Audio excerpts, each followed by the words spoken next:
Oh, sorry. My name is Elizabeth Winkler, Winkler. The date is the 19th of January 1997. I am conducting an interview with Michael Rehfisch, and we are conducting this interview in Salford, Bristol, UK.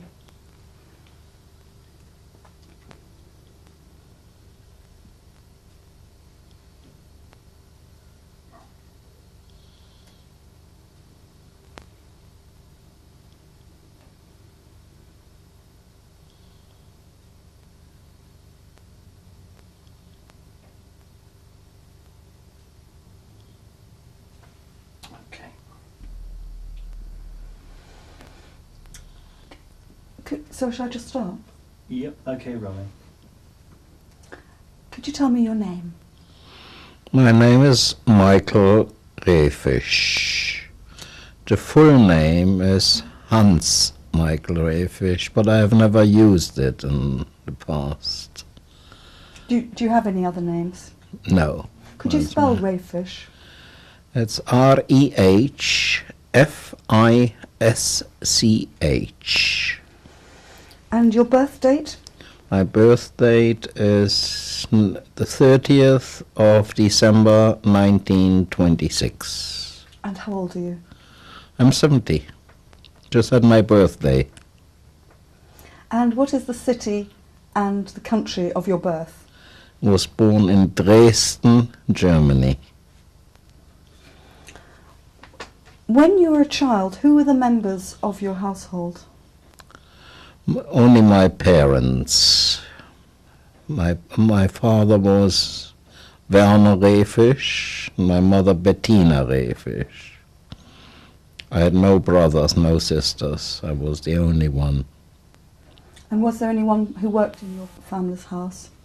My father worked. Oh, you mean... Yes, we had I suppose you would call it a nanny cum house help. It's only the last, I don't remember it very well, but I remember her name. She was Hilde Müller. And she wasn't Jewish? She was not Jewish, no. No. And these are just a few questions, just Yes. To bring back that time. Yeah. Do you remember who did the cooking at home? No, I don't. No, I don't. And did you have any food that you liked that was your favourite food? No, I suppose I was, in general, I was a very good child. And I used to eat almost all. I'm allergic to fish. I had twice stomach poisoning after eating fish, and it was decided that I was probably allergic to it. And did you have any jobs at home?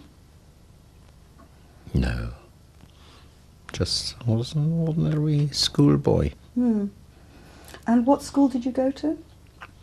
I went to the, you call it primary school, Volksschule, in the Heidenstraße in Dresden. I started in 1936.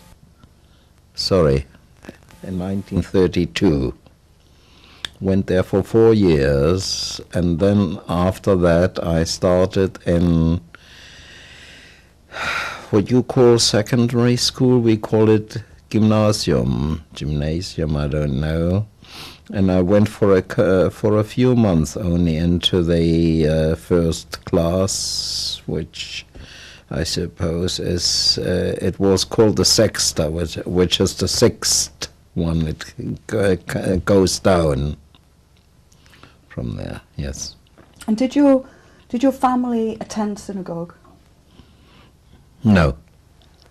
My mother may have done without my knowledge, because she comes not from a religious family, but from a, let's say, a bit of traditional family. So your grandfather would have attended my synagogue? grandfather, because he was honorary member of the council, so he would have gone to synagogue. Yes. And do you know what was the name of the synagogue? No, can't remember that. Although I've visited now Germany recently, but I can't remember what the synagogue was called now. Did you go to Cheder? No, most definitely not.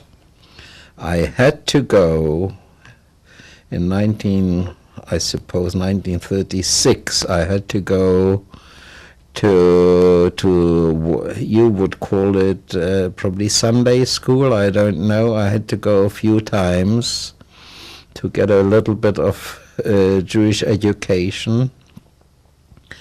But as the teacher there used to throw his key bunch at people, at pupils, I was the only one who threw it back at him. So that was the end of my studies in Jewish education. And your parents didn't mind? And my parents did not mind, no. Were you due for a bar mitzvah? No, I was Jew and I didn't have bar mitzvah. No. Bar mitzvah was already this. This would have been under the Nazis in when 39, 40, and there was no. Couldn't have it. But you would have done if. I don't know. Probably yes. I suppose yes. I would have done yes. And did your family celebrate any Jewish festivals? No, not that I know. I mean, my father used to say one thing: partake in anything that goes, whether it's Jewish or Christian or anything. Partake in anything that goes. So that's what we always. For Christmas, I used to go to neighbors. Always used to have something under the tree present. We didn't have a tree in the home. Didn't go that far, but that's it. Did you encounter any anti-Semitism as you were growing up in Dresden? Not that I can remember. I think once, only once, that somebody called me a Yid, but I was too small to understand it, what it actually meant. Do you remember when you first learnt that life was going to be disrupted?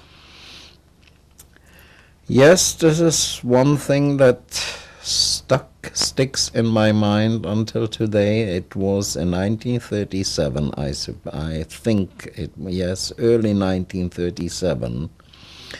I came home from school, and there was my grandfather's car was in front of the building. My mother sat inside the car. My father stood beside the car with a driver. They took my, what you have in school, what you carry, this your school bag. They took my school bag. I had to get in the car and we went off. And that was the last time we went over the border into Sudetenland, which belonged at the time to Czechoslovakia. And that was it. We went over the border. How was this explained to you as a boy, as a child? What was happening? I don't think it was really explained, and if it was explained, and I can't remember. You must understand, there are lapses and gaps in my memory, which there are a few things I can't explain. And this was your grandfather's car? My grandfather's car, yes. And who drove it? He had a driver. And where did you go? We went over the border. I suppose it's a drive of 1.5 hours into Czechoslovakia. From there into Teplitz. The full name is Teplitz-Schönau, which was a little town in the Sudetenland. And where did you stay? We stayed with a family called Frankel. Was a husband and wife with a little girl, I think 3 years younger than I was. And as far as I remember, they met on holiday the previous year, and we met after that. We met a couple of times.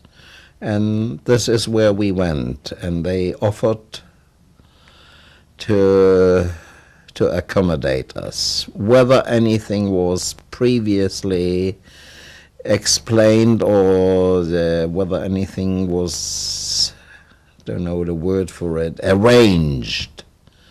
So this is without my knowledge. In those days, little children of 10, 11 didn't get told everything.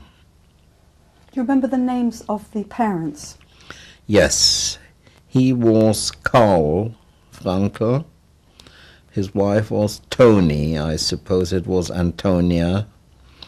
And the little girl was Hannah. Hannele. Did you get Yes. on together, you and Hannah? No, she was a little bitch. But, well, we had to get on. There was nothing else we could have done. We lived in the same house, and we had to get on. And this was the Frankels' home? This was the Frankels' home, yes. There was also a grandmother, I suppose. I think it was the Tony's grandmother, Tony's mother. But I don't know whom the house belonged, and remember very little about it. So your immediate family left Dresden. What happened to your grandparents on both sides? Do you know what happened with them? My grandparents' paternal side, my grandfather had died before I was born, as far as I know. My grandmother, did I say maternal? Paternal. My paternal grandmother used to live in Hamburg, and at a certain stage she came to live in Dresden, not with us, or first in Berlin, I believe, not with us, with my father's brother, Walter. And in Dresden lived my grandparents, maternal grandparents. They lived in Dresden.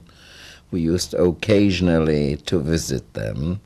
It only recently came to me that my father never visited his father-in-law. It's a thing I suddenly remembered, and I later got to know through letters that they didn't agree one with the other over certain things, so they fell out. And but my father still worked for him in his business. And what was the business? The business was an insurance company called Victoria zu Berlin, which had an outlet in Dresden. And did your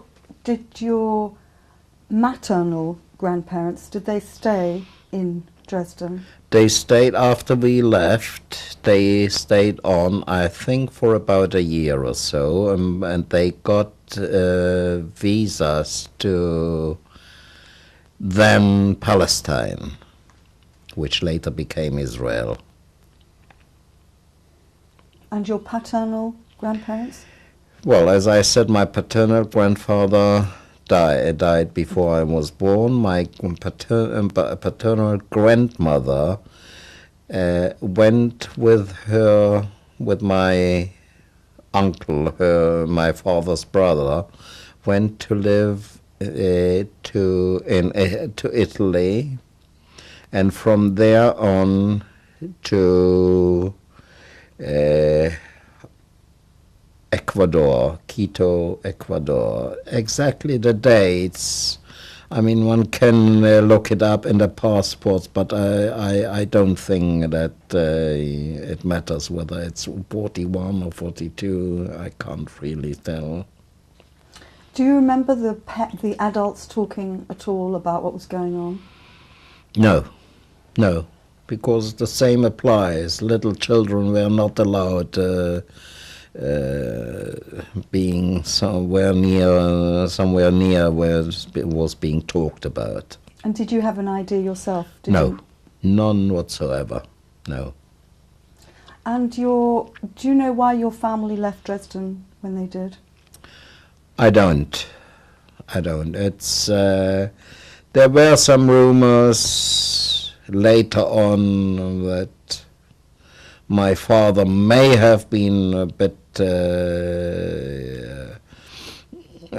communist orientated. In those days they called it a Shabbos communist, but I'm not sure even of that, and I wouldn't want to stick some label on him just from rumors.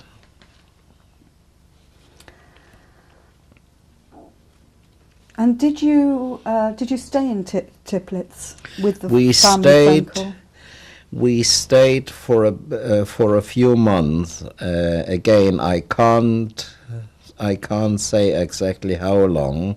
We stayed for a few months, and the head of the family, Karl Frankl, had to go into hospital for a appendicitis operation and suddenly died in hospital.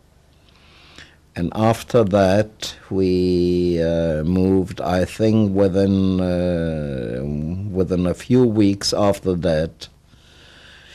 I think it must have still been 1937 that we moved to Prague. And you moved with the Frankls? We moved with the mother and Tony Frankl and Hannah. Also, her mother moved with us, but she lived separate. We had a flat together, but she lived separately. Also on the outskirts of Prague. And where did you live? You lived also in the outskirts of Prague? Yes, we lived in the end. What sort of place did you live in? Well, to compare it would be like Salford to Bath. To compare it was a bit out in the country, and just for comparison, And was your father able to work?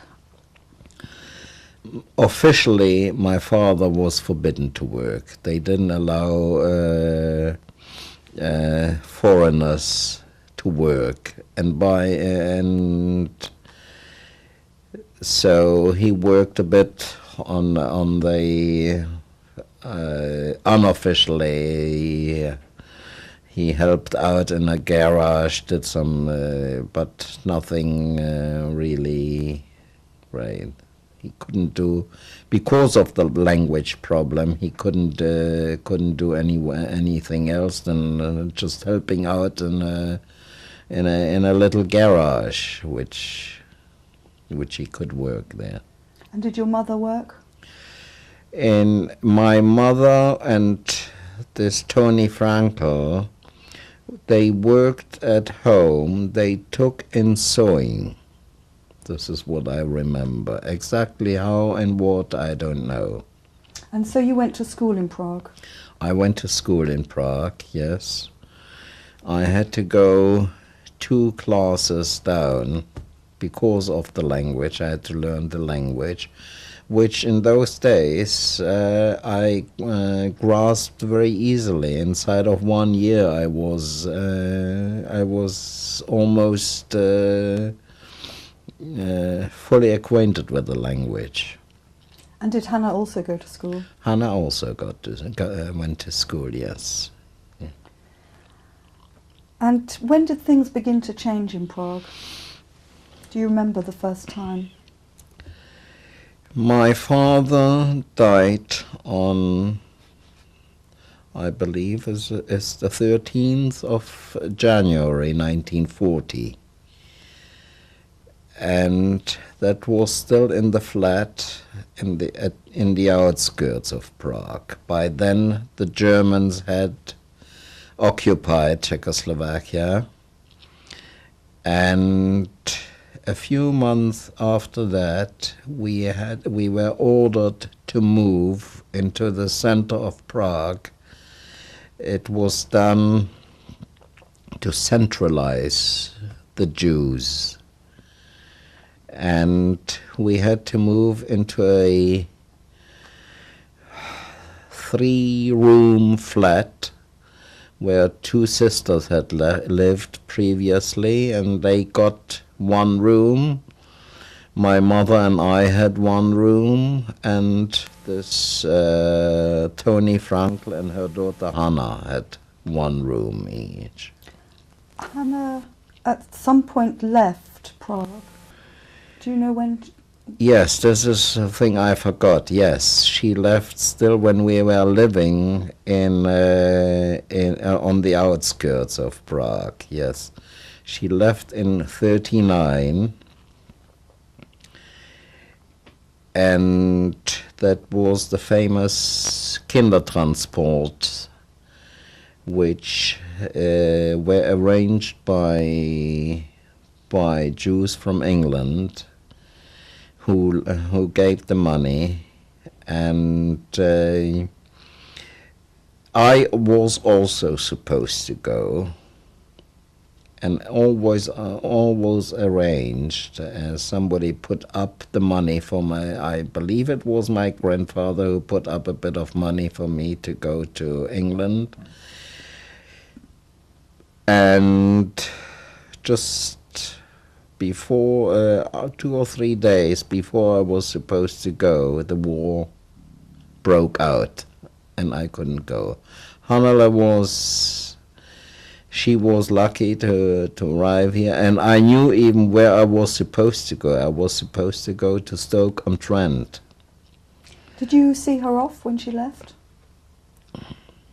I suppose I did, but I can't remember. No, I don't think I went along because, again, there were restrictions already, and we didn't have the money also.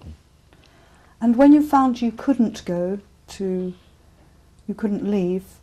do you remember how you felt? No. It didn't mean a thing to me because it never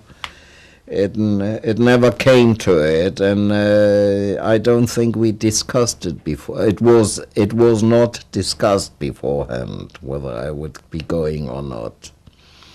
And little did we know how long it would be before Hannah and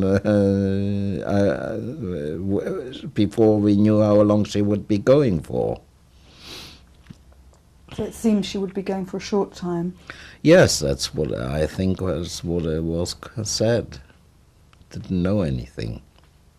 And do you know how you would have felt were you ready to go if necessary? No, No, I don't know that it was much discussed. Where I was probably told you're going for a bit to England for a few months, and well, I don't know. Maybe it would have been something an adventure for me. Could have been. And when you found you weren't going, did that change things? for you? No, it doesn't. No, it didn't. Do you remember your first sight of a Nazi soldier in Prague? Well, the first sight I had already in Dresden before that, of the soldiers in Prague. And then they came to Prague. Well, it was nothing new to me. I mean, I had seen them before, and that's what I know. I can't. It was nothing special. As I said, I had seen them before, and it was. And did you have to wear a yellow badge? The yellow badge came later on. I can't.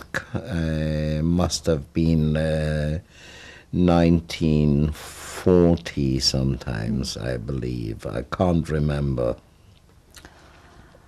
And were there restrictions? You mentioned restrictions. What kind of restrictions were they? Restrictions came. You could not go on public transport. You could not. Yeah, you could not go. Yes, at places of not the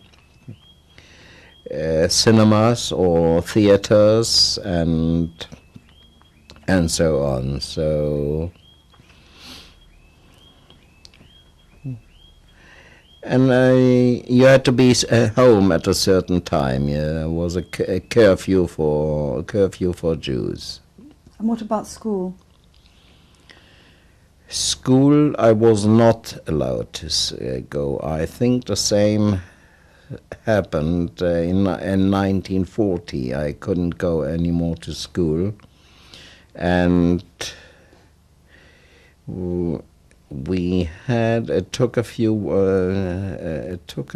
little while, and they had students in little groups used to teach us. We met during the week for 3 or 4 hours, and they used to teach us, the students, in flats, in private flats. Was that illegal? No, it was completely illegal, yes.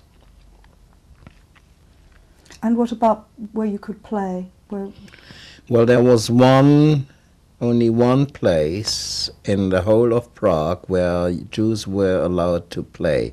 Since we were concentrated in the... we had about 3/4 of an hour to go to this place where Jews could play. And in addition, where we lived, there was a Jewish cemetery where we used to play. That's it. Okay, well, I think we're now coming to the end of the first tape.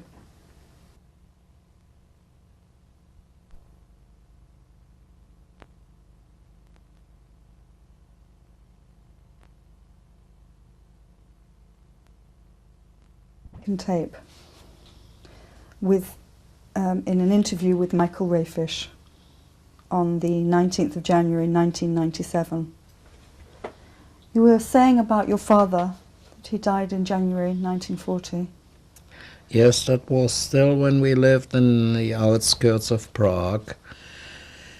I firmly believe today in that he died just of heart trouble, which nobody he had no care, no doctors didn't, maybe he went to a doctor once or twice, but this is something I don't know, and I don't think he had medical care.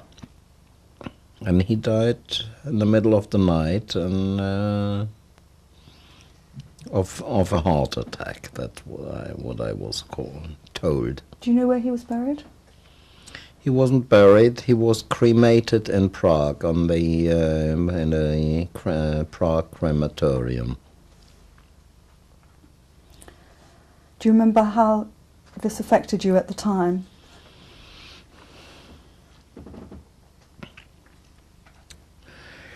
I don't know whether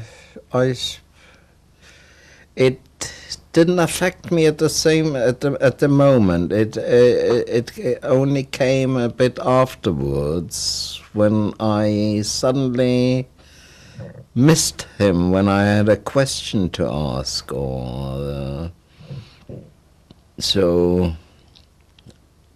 At the same time, I wasn't present at his cremation. My mother didn't take me, and it came only a bit afterwards, the shock that he wasn't there. He just wasn't there. And round about this time, things were also beginning to change in your circumstances. Yes. Yes. We had both the mother, both my mother and her friend Tony, and the little girl was gone. But we had very little money, and I mean we didn't die. We weren't hungry, but it was beginning to show. I mean, we couldn't go and buy everything that we wanted. It was quite hard for my mother and her friend. I always managed. I had friends, and I could go and got a sandwich here and there, but... Were these non-Jewish or Jewish friends? No, non-Jewish, and they were all non-Jewish friends, yes. There were two Jewish friends they always lived in Prague. They were Czech, and we used to meet a couple of times, and later, but they were in similar circumstances, not really enough to eat, and so, especially as I was a growing lad. Did you ever talk with your friends about what was happening? Can't remember that. Not able to tell you. Were you involved in any resistance organisations? Twice there was a student resistance organization, and twice I was made to carry letters from A to B. It wasn't very much, so I wasn't really. I was a messenger, not really involved in anything. And it was a non-Jewish organisation? Yes. It was a student non-Jewish organization, yes. How did they ask you to do it? Do you remember? I don't remember. No, I can't say. Just someone came, gave me a letter, and I didn't even at the time. I didn't know it was supposed a clandestine or something. I don't know. And then at some point you realised that it was yes, illegal. I think later on I realised, but at a given time, no, I didn't know anything. That's why they picked on children, I suppose. You mentioned that around this time Jews were concentrated in the centre of Prague. Yes. And you were amongst... You and your family, or your mother and her yes. friends, were there as well. Do you know what was happening with the Jews at this time? No, except that they were being concentrated and new laws every day, like prohibiting public transport and being able to buy only certain things on certain days, in certain hours, and so on. And it was every day something new was being. That's all I can remember.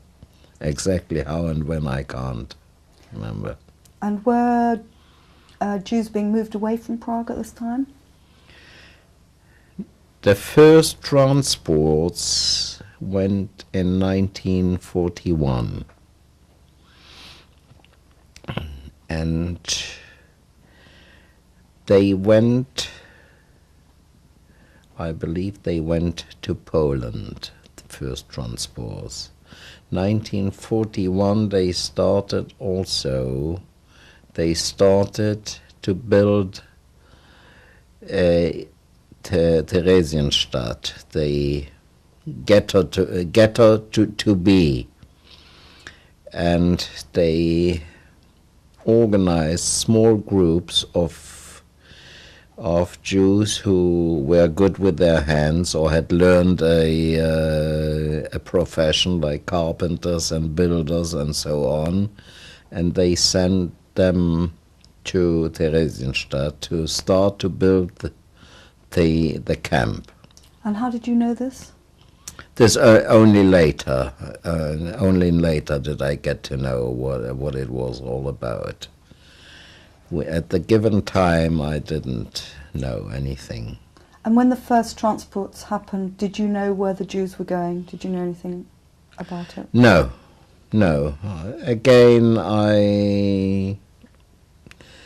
children weren't told things. We heard they were organizing transports and so on, but really didn't know very much. At least as a child, I didn't know very much. Could people take their belongings with them? Do you know? They could take, each could take one luggage, one piece of luggage, and I think it was, you could take 40 kilos, or was it 20 kilos with you? I don't know. Could have been 40 kilos, I don't know. Did you know anyone who went?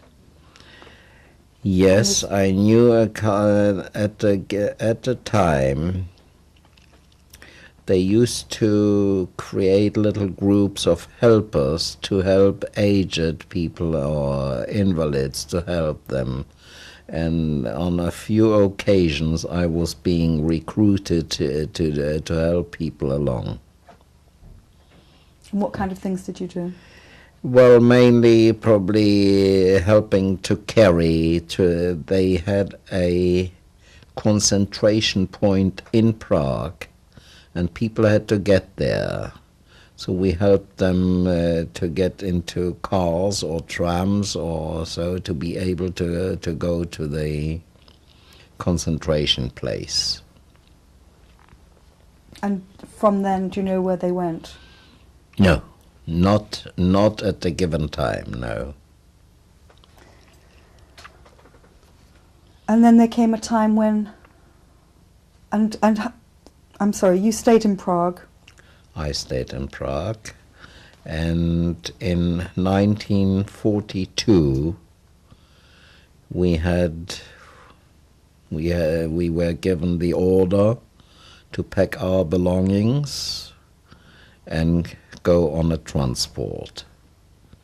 And at the given time I didn't know where I was going to. I think they said Theresienstadt, but I didn't know then. And who did you travel with? With my mother and her friend, Tony Frankel. Do you remember what sort of train it was? No, I don't. It was an ordinary train? It was an ordinary train, yes. And where did you travel to? Well, we went to Theresienstadt, Teresin in Czech, and where we were split up. My mother and her friend went to one of the garrisons, one of the, yes, it's called, what is it called? Garrisons, yeah. And I went to a children's home, whereas to explain it, Theresienstadt was a garrison town. At one, they had several big garrisons there, and very little civilians lived there. They cleared them all out, and it was would have been it was a Jewish town. Did you have freedom to move around? We had freedom to move around, and when we met, when we could walk around, yes, and we did, but when we met an SS man or so, we had to step off the pavement into the roads. There was almost no transport, because there was no. It was a little town. There was no need for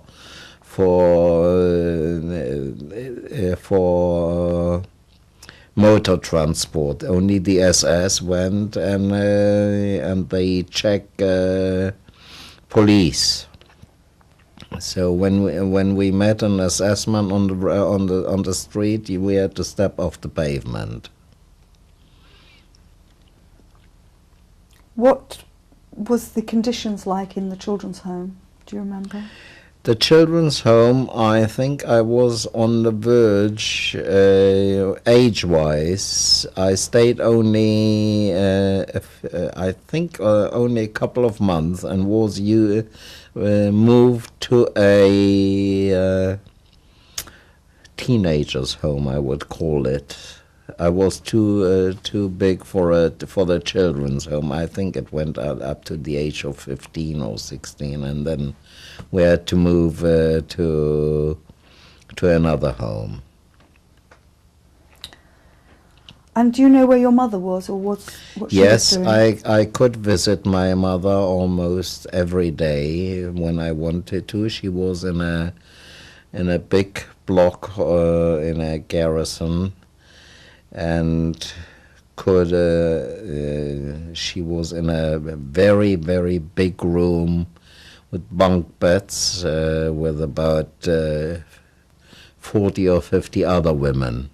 Women were separated from men. And she was still with her friend? She was still with her friend, yes. And how were you fed? How were we fed? We used to go, this is something which I can't remember very well. I know they knew we had to go somewhere they used to come around with the food, and we had to go outside to stand and get I think we all had mess tins, and we used to go and collect it from outside the house. Was there enough to eat? No, never. Never enough. We were always hungry. Was there any other way to get food? Not that I did know of. My mother used to give me a little bit of her ration of bread occasionally. She used to save it from her ration. And for a little bit I worked in agriculture, which was outside the walls of the ghetto, and we were not allowed, but we had a few carrots or so and could eat them. Were you ever caught? Yes, I was caught. Yes, I was caught, and that was the end of my of my stand in the agriculture, because I was caught with having a few potatoes in my pants, and I was punished for it. What sort of punishment? I was in the German headquarters, in the SS headquarters, where in a cellar were bunkers, where there was a kind of a bunker where you couldn't sit down and you couldn't stand up. You just had to lean halfway. When I was there for a few, I think a matter of 1.5 days, and then they let me go.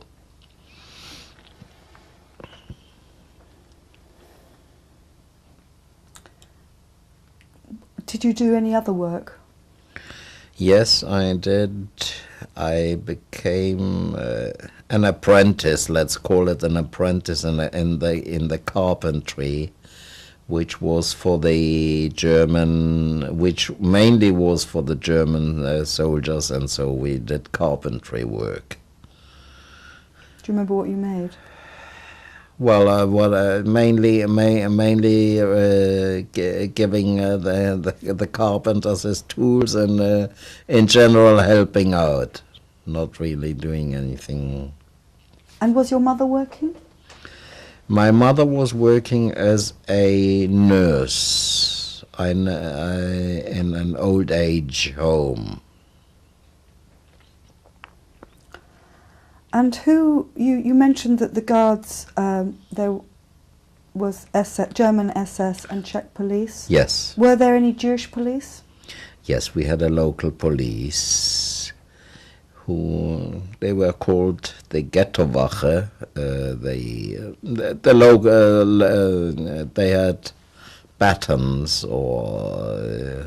and they used to care for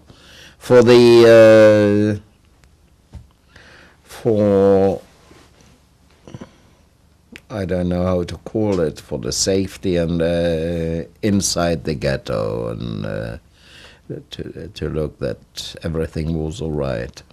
And who, when you were caught smuggling the potatoes, who caught you? What kind of person?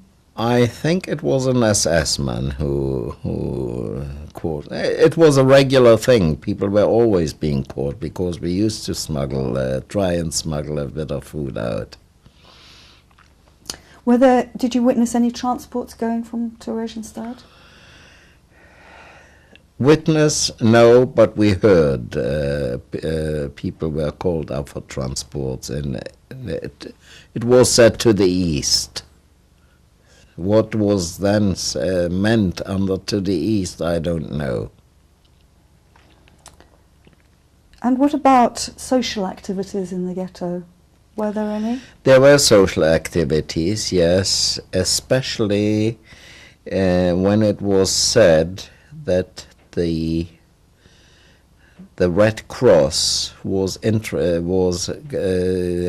sending a commission into Theresienstadt. It was all spruced up. They opened a cafeteria, and several shops, and they gave us ghetto money, which was only for the time when the commission would come. Where they didn't know exactly when it would come, and we had a bit of entertainment by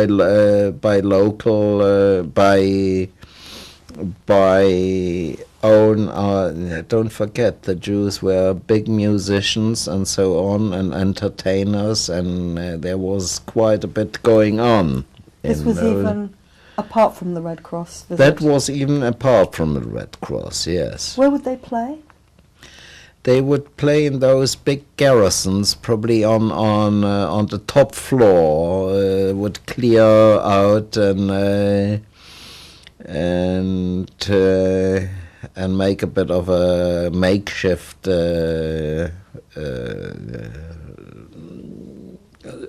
what you call it,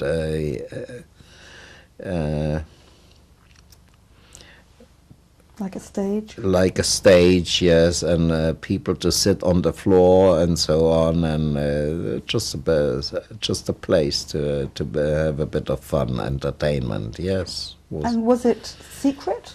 No, it wasn't secret. It was allowed under certain conditions. Even the Germans sometimes took part in it.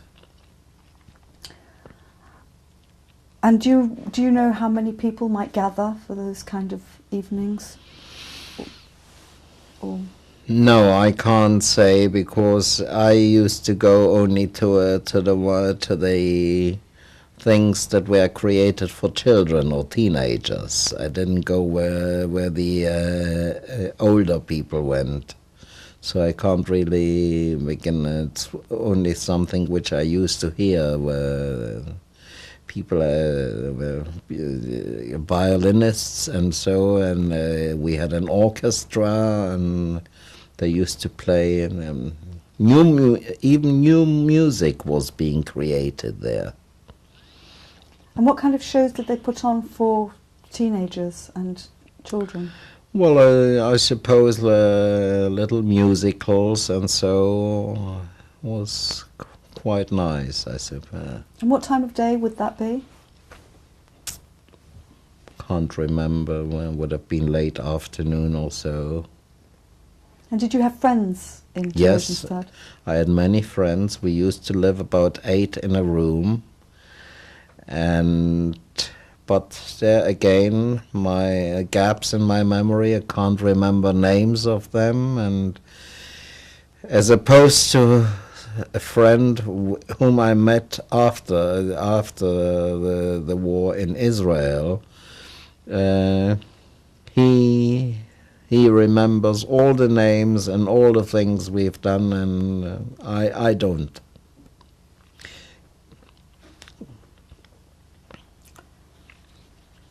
So do you remember any light-hearted moments during that time?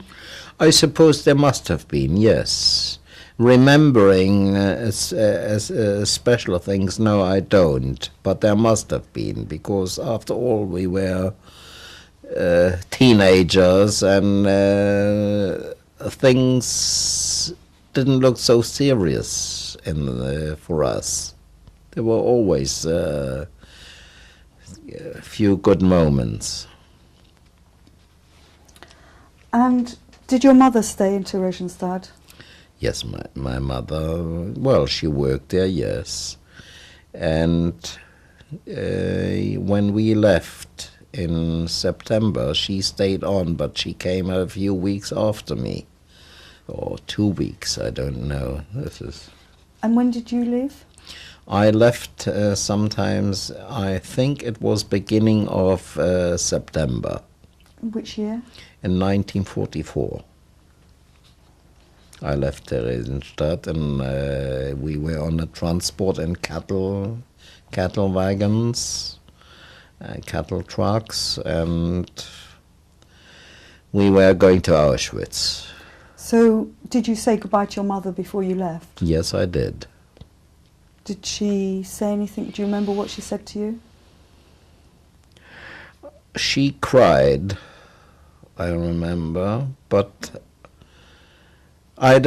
since all this was, we didn't know how and what, so I didn't make a big deal of it. It was another adventure in my life. And what was the journey like from Theresienstadt to Auschwitz? I remember we were about, I would say, 40 to 50 people in that one cattle truck. We could only stand up, couldn't sit down in it. When it much, there were, I remember one thing, that on the way we went through Dresden, because I glimpsed there was an opening on top of the cattle truck, and I glimpsed a sign, Station Dresden, main station Dresden. That was all. I can't remember how long it took. It was very cold. Do you remember what you were wearing? What sort of clothes? I think we had on, in those days, children used to wear, we didn't have long trousers, but we had a ski outfit. I had a ski outfit, and I think I wore that. Did you have a coat, an overcoat? No, didn't have an overcoat, no. Were you next to friends, or were you? Can't remember that. I don't think it didn't stick in my. Was nothing stuck in our mind on the whole transport, because I suppose it must have been for a trauma for especially the older people. We took it in stride. I mean, can't remember very much about the whole. I can remember when we came there, when we got there, they opened and started. There were SS men all around. It was in the middle of the night, and all was lit up. And they were SS men with rifles and pistols and dogs mainly, and they made us get out of the cattle trucks, and we had to leave everything behind in the wagons. And they made us go and assemble in front. And that was also the beginning of immediately there were the selections, either to the right or to the left. There was a table where 6-7 SS men sat, and you either went right or left. Did they ask you questions? No question asked. They just looked at you and sent you off. And naturally, we didn't know what it meant, where you went either right or left. You didn't know. Do you remember any noises of that at that time? Noises. I remember very little about it. Very little. No, I can't remember anything. We were made to go to strip and have a shower, and were shaved and tattooed and so on. Okay, well, we're now coming to the end of the second tape. Right.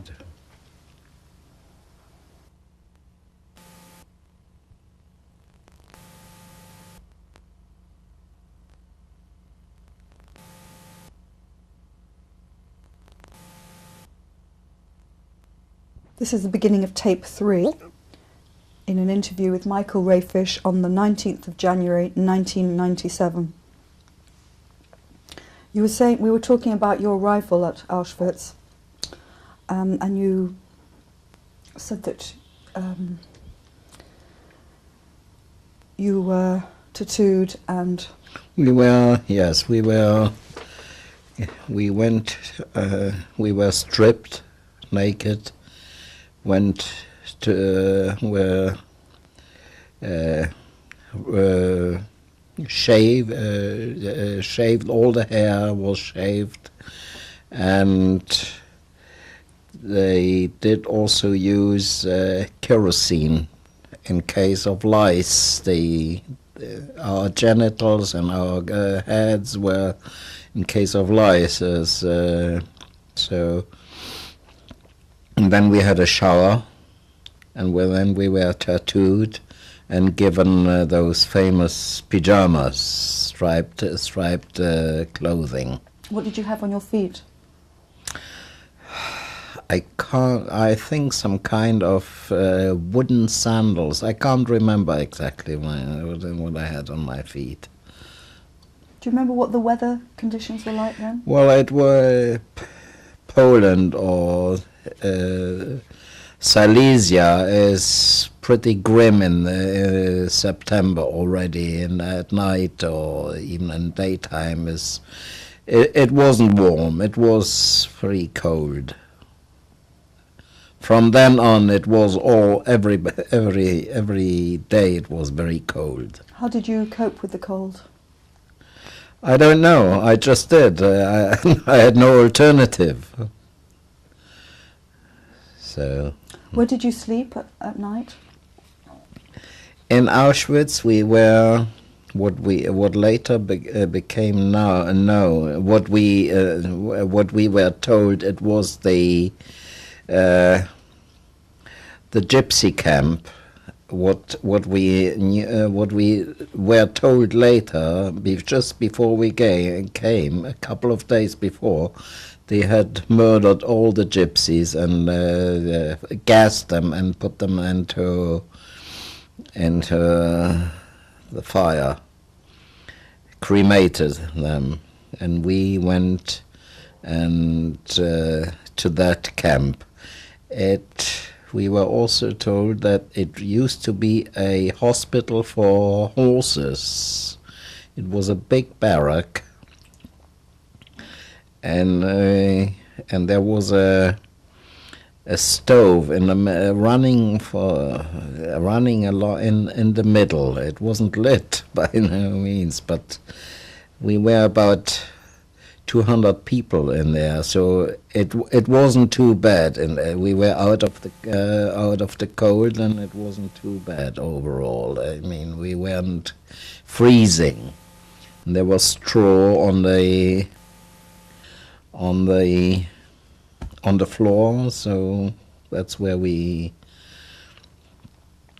stayed. And at night, would people talk with each other? Yes, we talked. Sure, we talked. I can't remember. That's also one big gap in my memory. Can't remember very much about that. But people talked, yes, and complained, and many people died because of sickness, illness, and no doctors available. I mean, there were doctors with us, but they couldn't help anything because they didn't have any medical aid. Were you worried that you might get ill? But I didn't think of it. Plain. We had one worry: how to get a bit of bread or something. And I suppose by that time we realized that the big fire that was seen by day and by night, the smoke belching out of the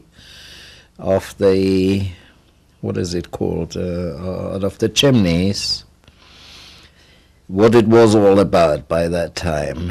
But in a way, I suppose I was lucky. I didn't stay there for very long, and was picked for transport to work. I think overall we must have been there for 3 weeks or so, not much longer. During that time, did you have any direct contact with alleged homosexuals? I didn't. At that time, I didn't even know what it was. It only became later. It became clear that there was always one who was in charge of the barrack, one or two, and they had little boys running around them, and only later it became clear what it was all about.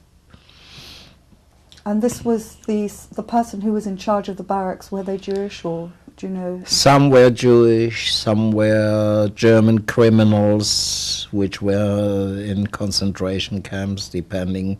Some were German political prisoners, so known communists also. So your time in Auschwitz came to an end. How did that happen? One evening, I don't remember when, they were looking for carpenters and smithies. I don't know so everyone wanted to get away from that. So either you were a carpenter or a smithy. So I said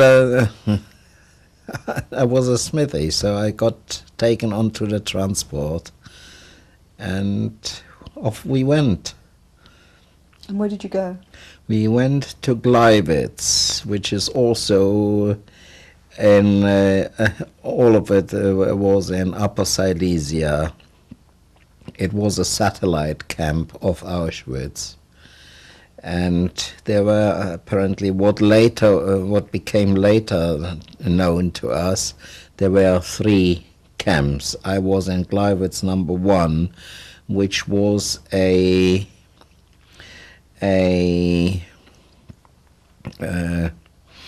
garage, for the want of another word, a garage for rolling stock. Trains, and so it was mainly tracks, the wagons, and they were to be repaired, checked for brakes and carpentry and so on. So you worked there? I worked there. What kind of work did you do?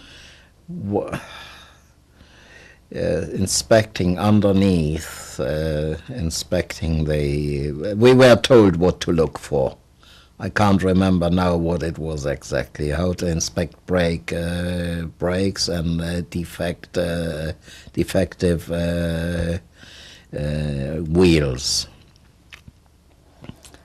And what sort of food did you have to eat there?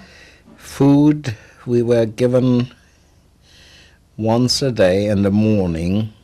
We were given coffee and I think a quarter of a loaf of bread, and at midday some kind of a thin soup, and in the evening another coffee or so. That was all. What? Was there any other way to get more food? No. Yes, there was occasionally some of the civilian workers were Polish, and sometimes one took mercy and gave one of the prisoners a little bit, a sandwich or a bit of bread or something, a little something. I had once or twice I had something. Once I remember I got the rind of a bit of bacon, and I chewed that for about 2 days. I chewed a little bit of rind of bacon. So otherwise we didn't have anything. I suppose our stomachs shrunk, and you didn't need anything. You needed more, but. Did you think about food a lot? I believe we thought that was the only thing we thought about. And did you have friends there? Yes, again, I must have had friends, yes, but there's nothing much. We were occupied with ourselves, every one of us. I can't remember very much about it. Did you witness any incidents of violence there? Yes. Shootings at random.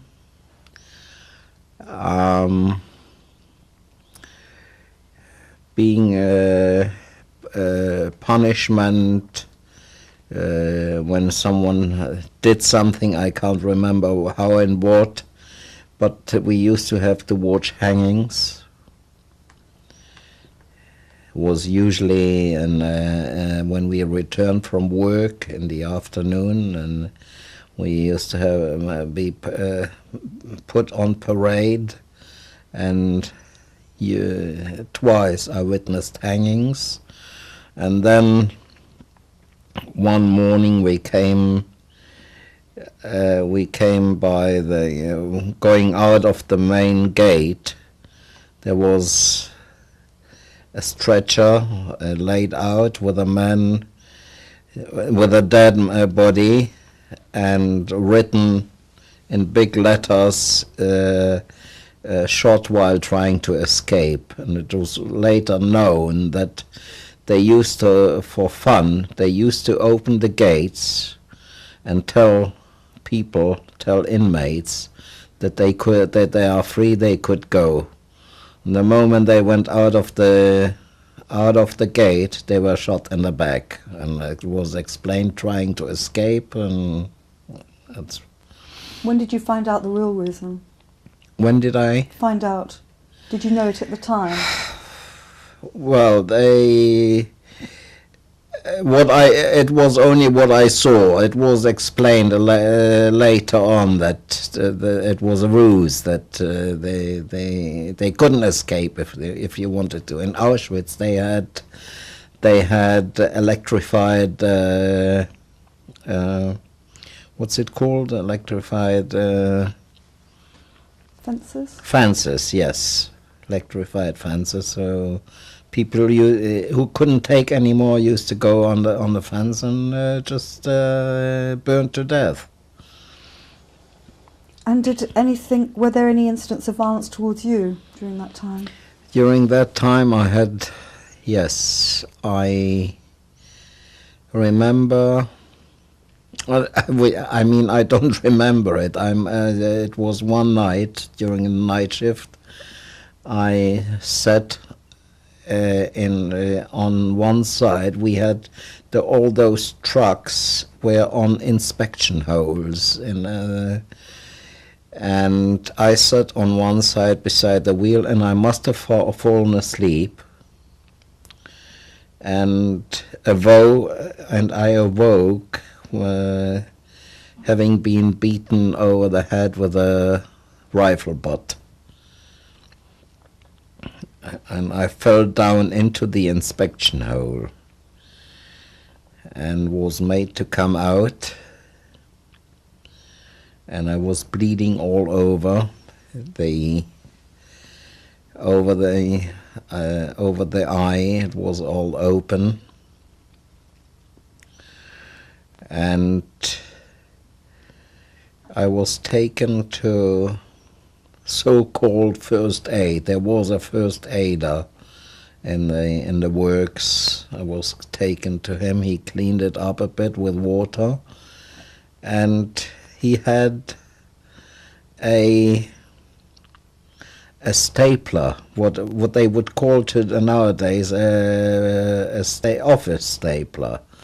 And he put it together with two staples, and with a bit of paper, a kind of a paper dressing.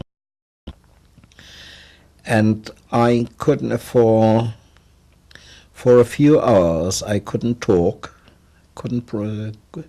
I was woozy, and I couldn't talk. And then for months on, I stammered, and until today, when I'm agitated a bit, I try not to, but I get occasionally agitated. I will stammer. Do you know who was it that did that to you? No idea. Never saw? No. One of the guarding SS men. They were mainly. I suppose, older people who couldn't go and fight anymore. Many of them were also not really German. Many were recruited from the Polish people also. Were given uniforms and made to guard us. Did you talk only with other Jewish people during that time? During that time, yes, except they had a few, as I said before, political prisoners who weren't necessarily Jews. But talking mostly was the only way between the Jews. And the man who was in charge of the works, I mean, of what was to be done. Were you in contact with religious Jews? I must have been, because you had all kinds of Jews there. But we know, I knew some of them, how they knew what day of the week it was, but they knew and they prayed and. But I never took part, and I was never invited to, and I never took part in any. And they prayed. They did, yes. And were you able to keep track of what day it was, of the date? No. I believe I did not. And what were diseases common during that time? Yes, mainly it was diarrhea. People, diarrhea and pneumonia. People died like flies from it. And where did you sleep?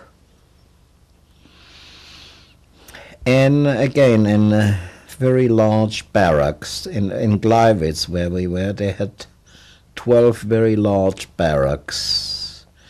And there we had bunk beds. But for warmth, we used to be more than one in a bunk bed, mostly two in a bunk bed for warmth.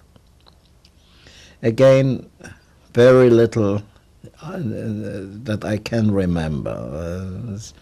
There are gaps which I'm not able to fill. Was there any music at that time? There was an orchestra, yes. They used to play when we were on parade every morning, every evening, or whenever they felt like calling a parade. They had an orchestra and they played. And even during the hangings and when we marched out of the gate or when we came into the gate, they were playing. They were a little bit better off. They used to get more food because they played also for the SS guards and the commander and so they were a bit better off. Do you remember what sort of music it was? Mostly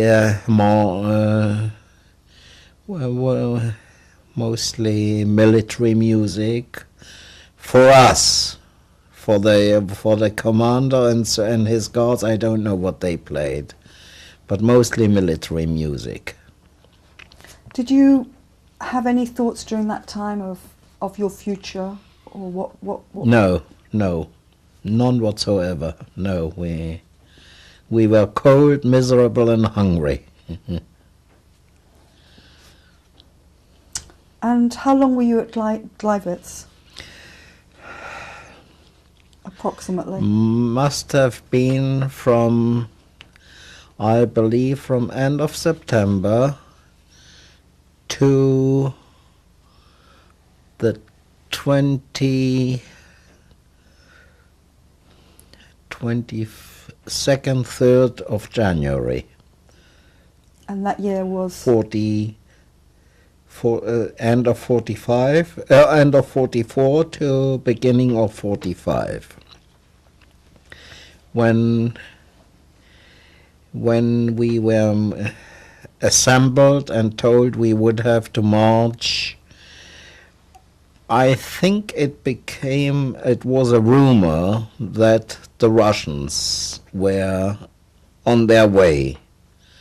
And we had to be moved towards Germany. So we were assembled and given each of us was given half a loaf of bread and were made to march. Do you know how many people went on this march? Well, the whole camp, but I can't tell you how many people. It could have been some 700-800 people. I can't begin to tell you. I don't know how many there were of us. Were you able to march with people you knew? Can't tell you. No idea. Yes, I suppose I knew them, but I don't know whether they were friends of mine or at the time. I can't. There are just things which I had to accept during that I can't remember them. And I think we were on the way for 1.5 days. During that time on the march, some people just couldn't go any further. They were shot on the way. Did you witness that? Yes. And some people just died from cold, and we marched on. I suppose it was very slow marching, and we came to a camp called Blechhammer, where we were told we would stay there overnight and march on the next day. Again, probably were given something hot to drink, I can't remember what, and a bit of bread. And I don't know whether it was friends or just a couple of lads I was with. We decided we wouldn't go the next day. We were told to assemble, and we said we had enough, we wouldn't go on. And the three of us, when they all went out of the barrack, we stayed behind, made our way to the latrines and hid in there. Where did you hide exactly? In all the shit that there was, yes. But I suppose we were pretty lucky. It was winter and was partly frozen, so it wasn't. It was bad enough, but we were trying to save ourselves. Was there anyone else? Was it just yes, there were a few people in there already. We weren't the only ones. And eventually we heard they had marched off, the rest, and we came out, and we saw some other people who had the same idea and got out. They hid somewhere else, underneath the beds. I suppose it was because the Nazis, the SS, knew it was burning under their feet, so they wanted to get off to a start.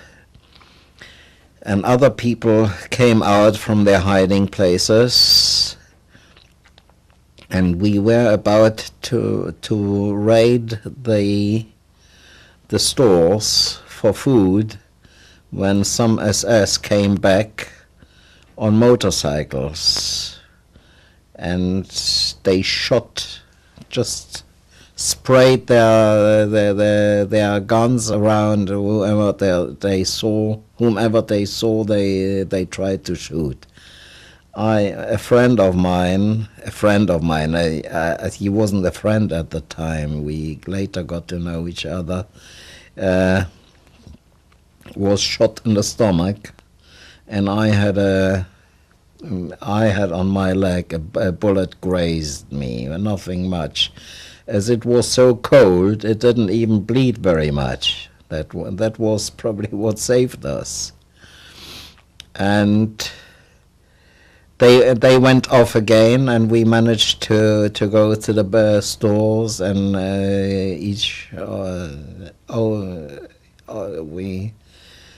we must have gone over dead people, treading on them. It was horrible, the scene, but we were. I suppose we were we were crazy, from hunger and from just plain crazy, and we had bread, and we managed to. They came back once more, and then we managed to go off in the. There was adjacent was a forest. We managed to hid in the forest, and what saved one of the lads who had the stomach shot, saved him, probably that we didn't have anything to eat, so that probably saved his life, because when the Russians came, that's what they explained, that having not eaten saved his life, because he was shot in the stomach. But I heard later that he had recovered. Do you know how many people survived out of the people who hid at Blechhammer? I would say there were about 50 people who survived there. The rest we heard later. It was then what later became known as the Death March. They marched on, and how many reached, it's all in the books, how many from all over reached the... So how many people do you think were hiding at Blechhammer? I suppose some 50 people were hiding there. Out of transport of a few hundred, I can't know. And do you know how many people might have survived? You said the SS came back twice. Yes, well, they shot a few and made off again. I can't tell you in numbers how many. Yeah, that's. So you were in the forest with. We were in the forest. We were 4 or 5. And we were hiding there, and we managed to build a bit of snow and covered ourselves in a bit of twigs and so, and somehow we survived there. And overnight, and next morning we heard tanks and gunfire, and we didn't know whether it was the advancing Russians or the Germans coming back. Well, we realized in the end it was the Russians, and we were not far from the camp where we stayed, where we had stayed from Blechhammer. So we went back there and were treated by the Russians. Okay, we're now at the end of our third tape. Right.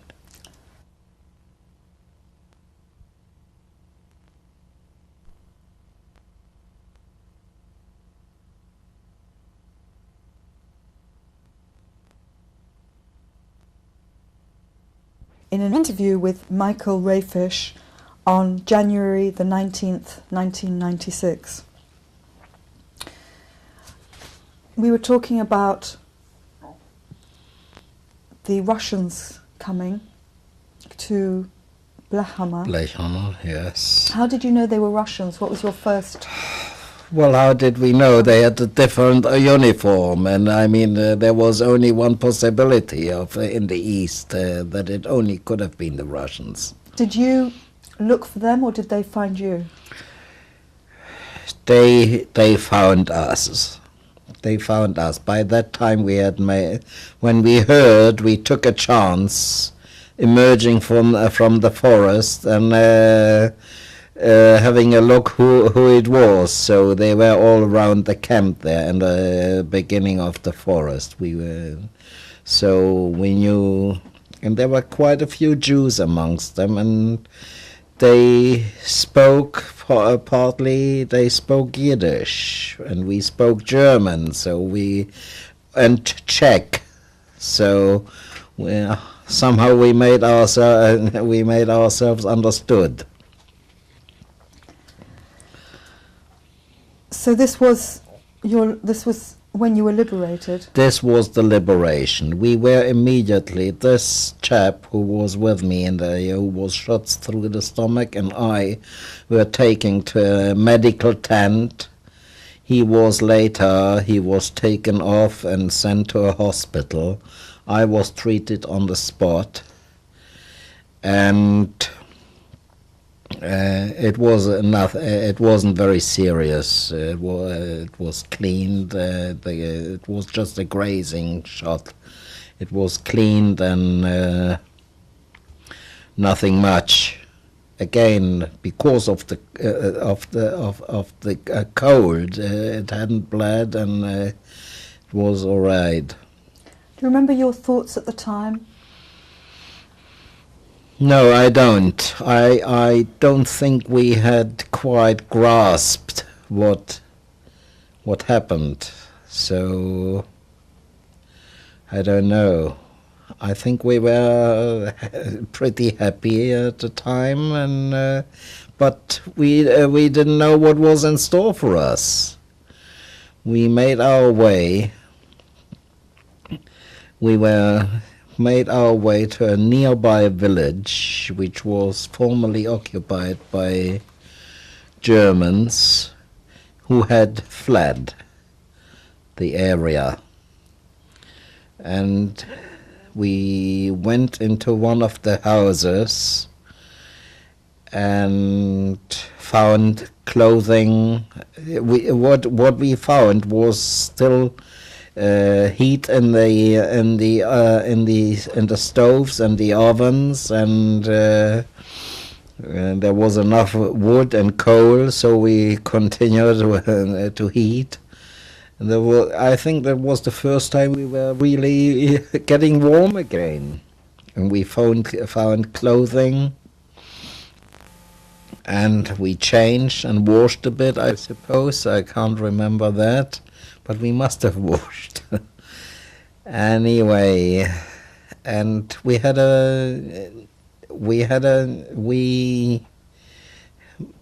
made up a group of which were 6 or 7, and there was a chap amongst us. We were all teenagers, and there was a chap amongst us who was a bit older, and he must have been 4 or 5 years older. He was kind of father figure to us, and he had a knowledge and told us to take it easy with the food, not to eat too much, because you could easily damage yourself. Did you take his advice? I think we took his advice, but on the other hand, the Russians didn't. They were ordinary soldiers, most of them, and they came in and gave us some kind of a cereal mixed with big fat bacon in it, and they gave us to eat that. And we started again, diarrhea, and many people died even after being liberated. They died from that. Anyone you knew? Pardon? No, I don't think so. And where did you go after Blechhammer? After Blechhammer, we stayed for a few. I think we must have stayed there for about 2 or 3 weeks, and gradually realized that this was liberation. And we were given some kind of a bit of paper by the Russians to allow us to move, because others were restricted. And when we were told we could move only as far as they had liberated. So we were told to go for, I think the nearest town was Katowice. That's where we went and stayed there again in a big school, and slowly we recuperated slowly. We got better food, and the Russians gave us rations and cooked for us, and or we did mainly. Some of us cooked for others. Anyway, we were given rations to cook. Did you have any work at that time? No, there was there was no need for work to be done, and we couldn't do any work. And where did you go after Katowice? After Katowice, it was by then we had just to go back to the little village where we went after liberation. It was called Ehrenforst, and this one guy who was in charge of our group, whom we appointed to be in charge, he had been a cook also already before the camps, and we managed to kill a pig, and that's how we had something to eat. We took it slowly and easy, and managed to eat and hold it down. That was the main thing. And yes, now coming back to Katowice, we were told we could go, but only as far as towns which were liberated. And transport was also, we were allowed to join cargo trains, which we were given passes, ID cards, I suppose, in a way, little scraps of paper with a stamp on it. And we made our way to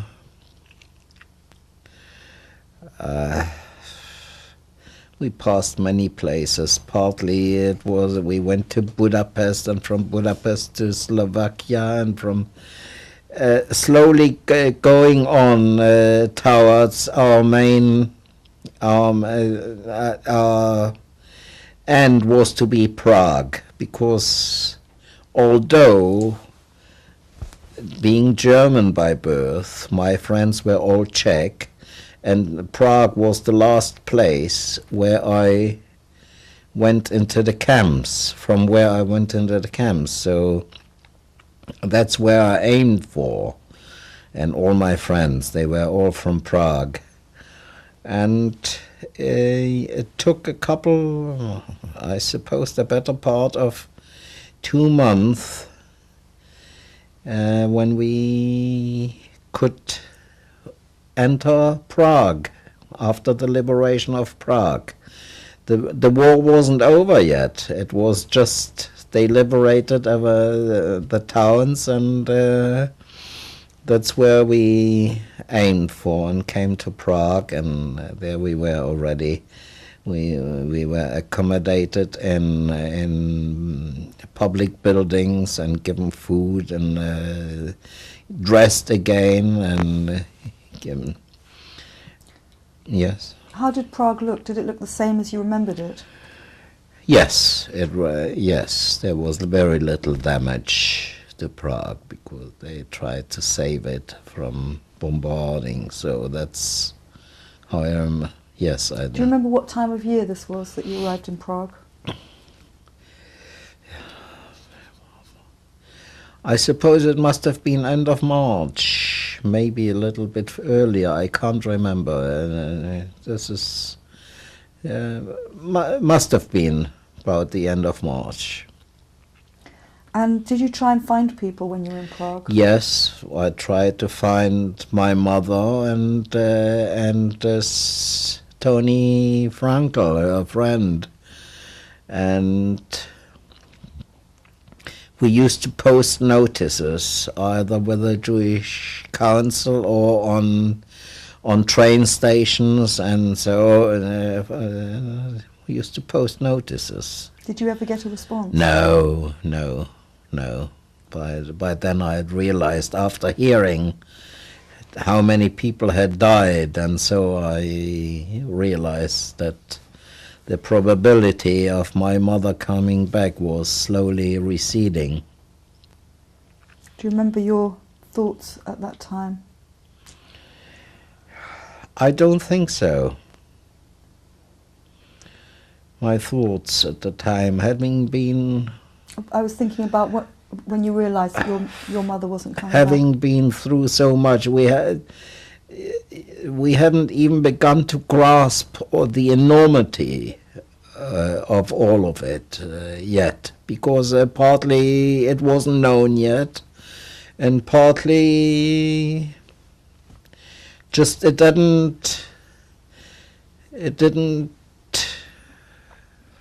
couldn't grasp it. I don't know.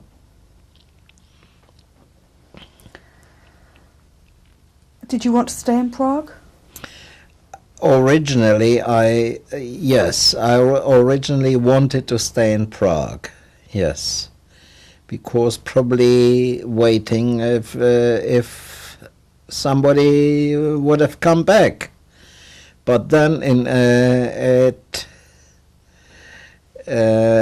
it came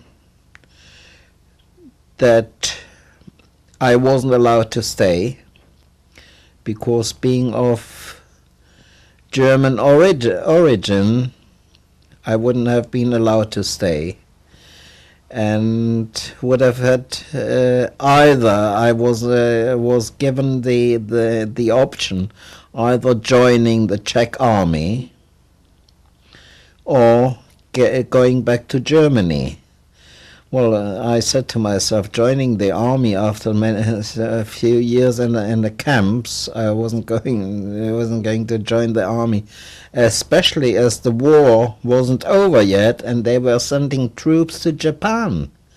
So I said, no, thank you. And I went back to Theresienstadt, where they organized, by that time,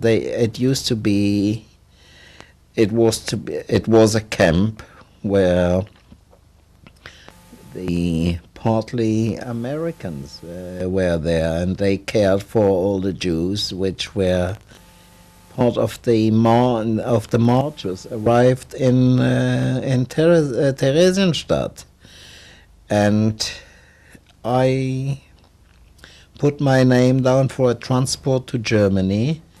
And eventually we went to Germany to a displaced persons camp. What was its name? The name was Deggendorf. It was somewhere in, if I'm right, either it was near Munich or near Nuremberg. I can't remember. Somewhere in Bavaria, anyway.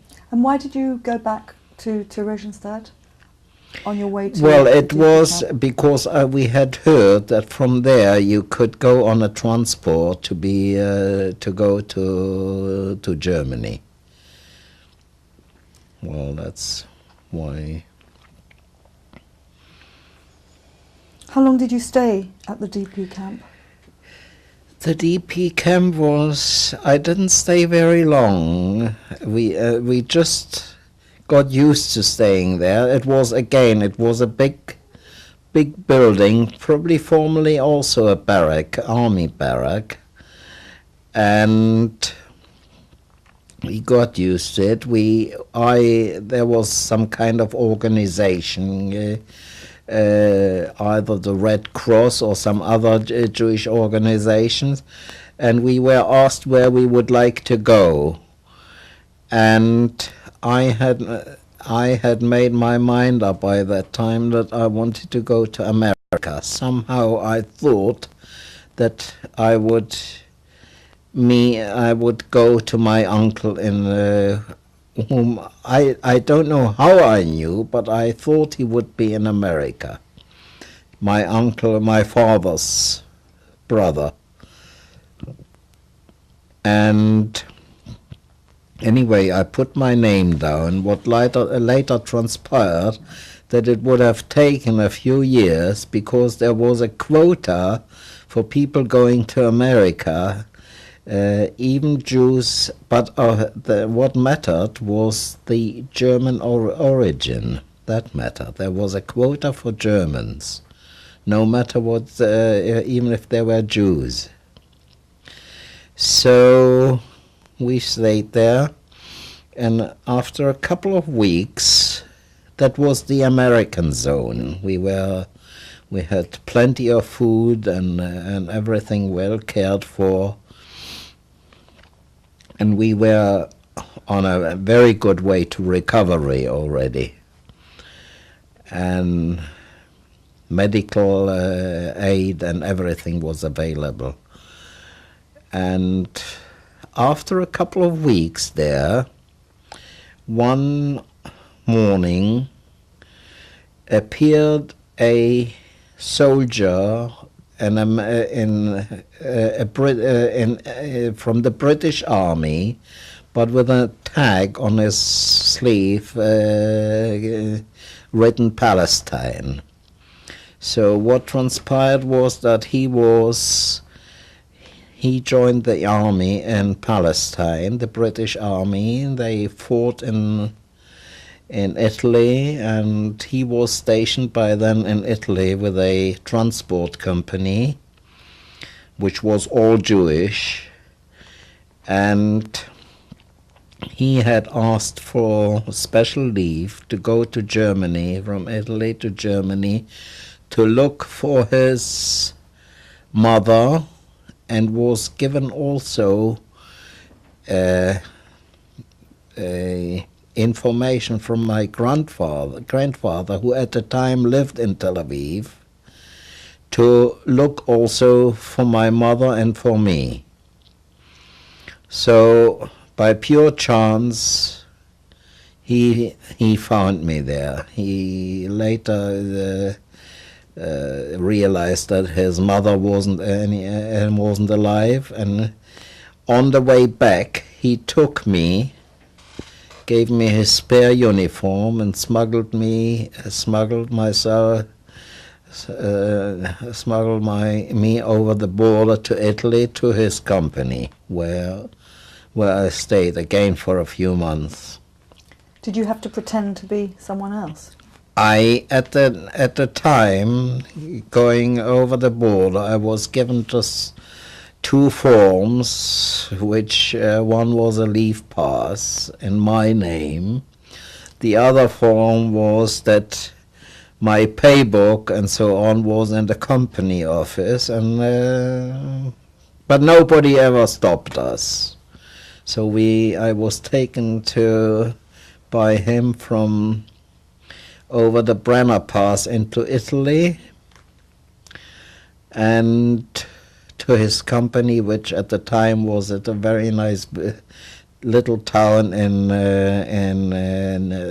which is called Riccione in Italy, on the sea. And there, well, by that time I was completely recovered, from all this.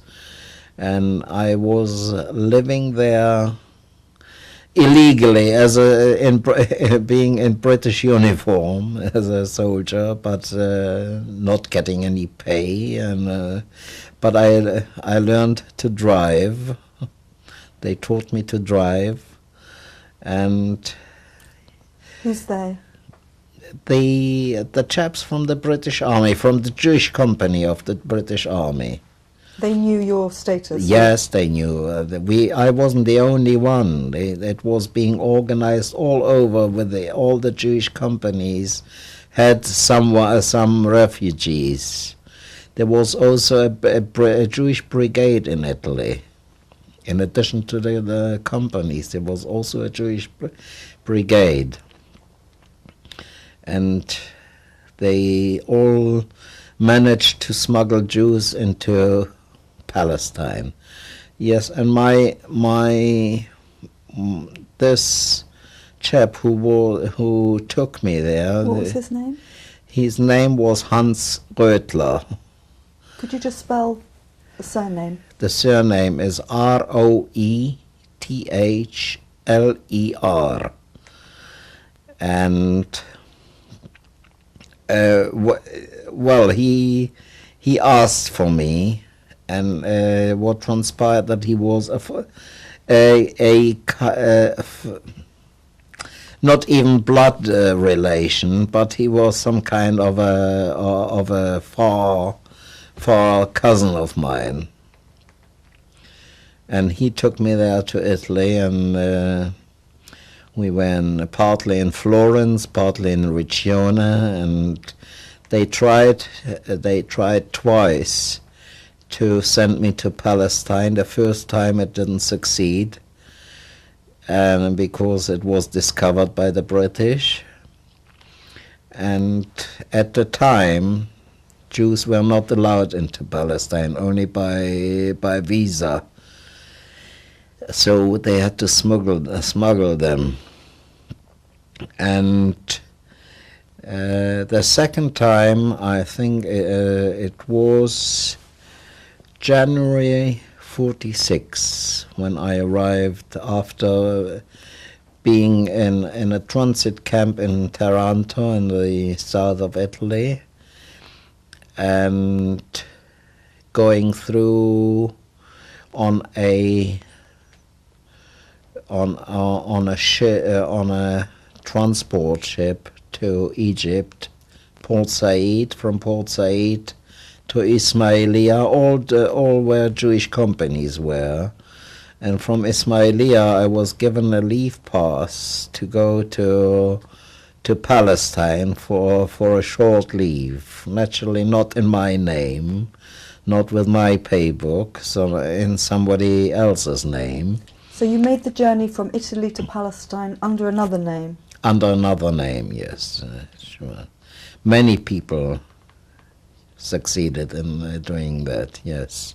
The Jews in the British Army, they took care of all this. Do you remember your first sight of Palestine? At the time, Palestine really didn't mean a thing to me, because I was not religiously educated, I was also not in the sense of that Palestine is the homeland for the Jews. I wasn't brought up with that. So I didn't... although I was by that time 18, I was a very mixed up young man, not knowing anything. So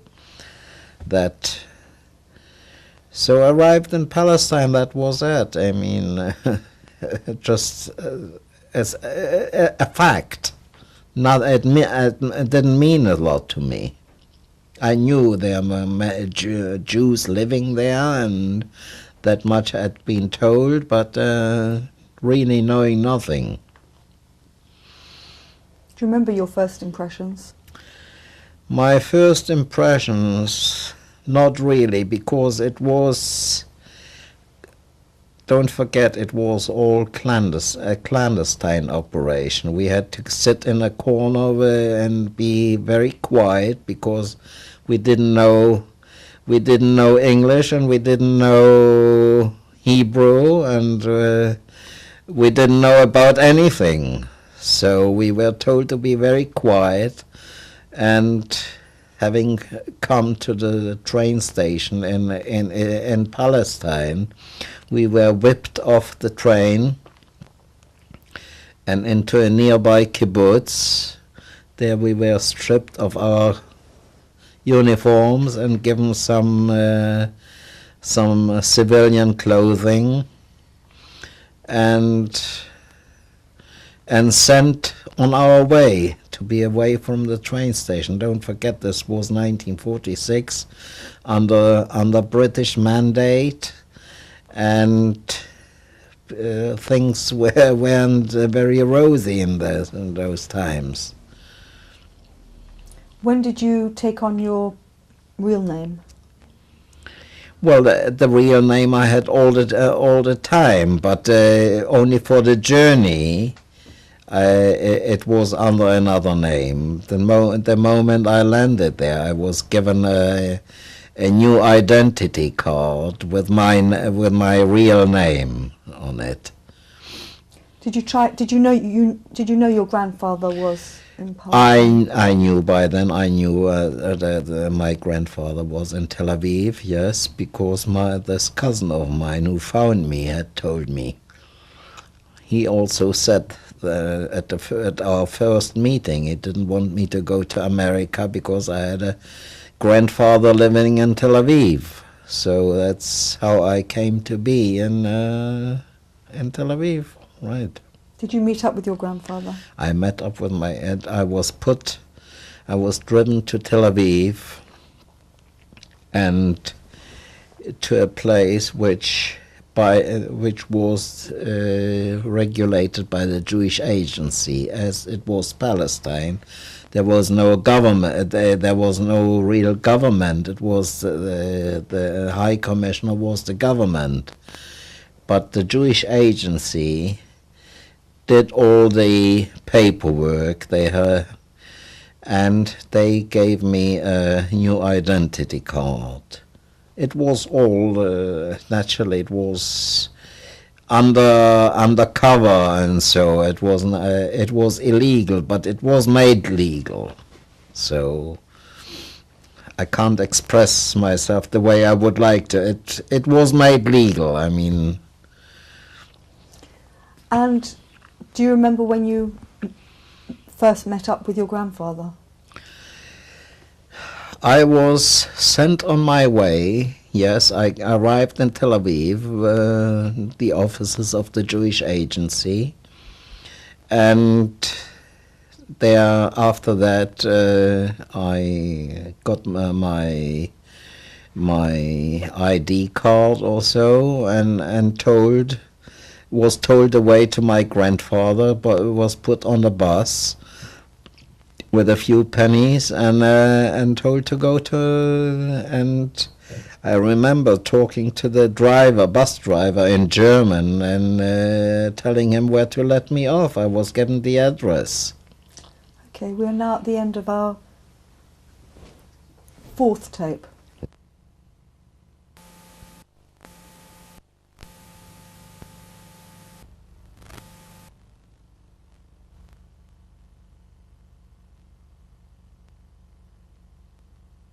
Interview with Michael Rehfisch on January the 19th, 1997. Do you remember your first meeting, your first reunion with your grandfather? Do I remember? Oh, well, I suppose, yes, there was a big do. Remember, yes. Meeting again after so many years, and I had to tell the story, but it took a long time to come out. At that time I didn't want to talk about it. For many years I did not want to talk.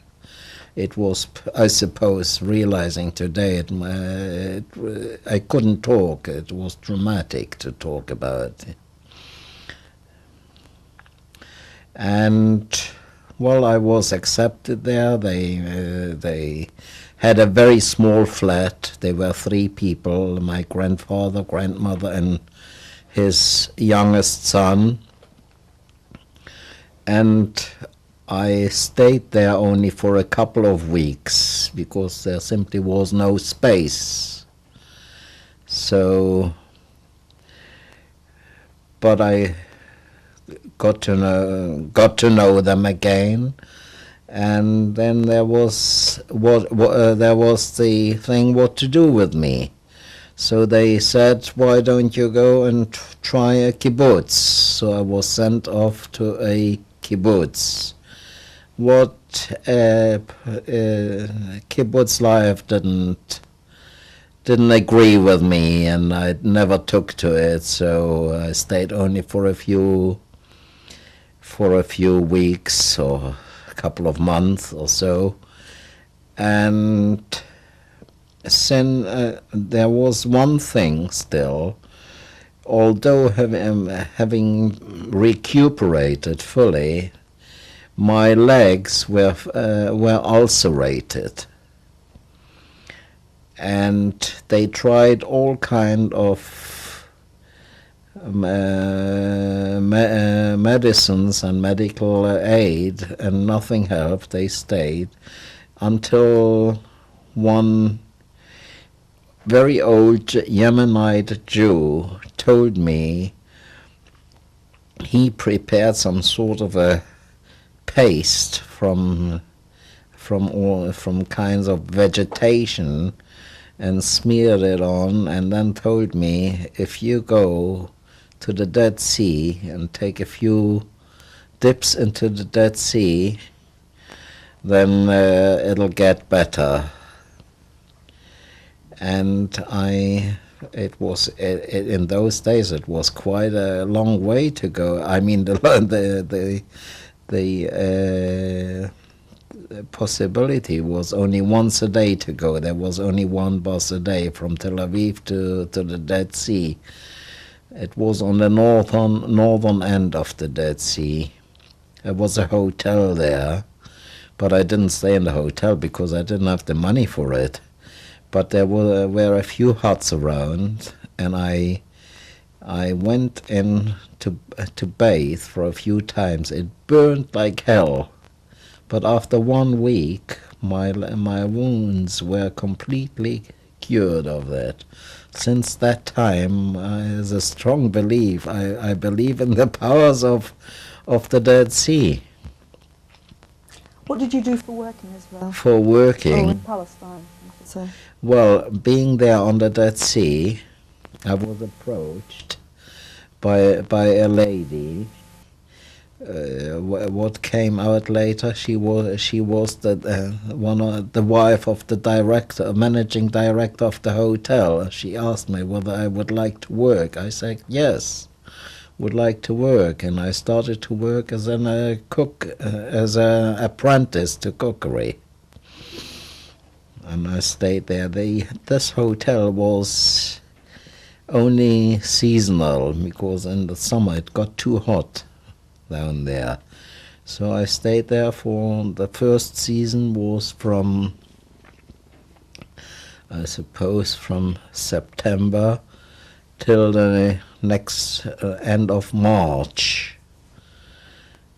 And in the meantime, they opened up another hotel at the Tel Aviv airport, which is not Tel Aviv. It's outside of Tel Aviv. It's about half an hour from Tel Aviv. It was then called Lida Airport. Today it's Ben Gurion Airport.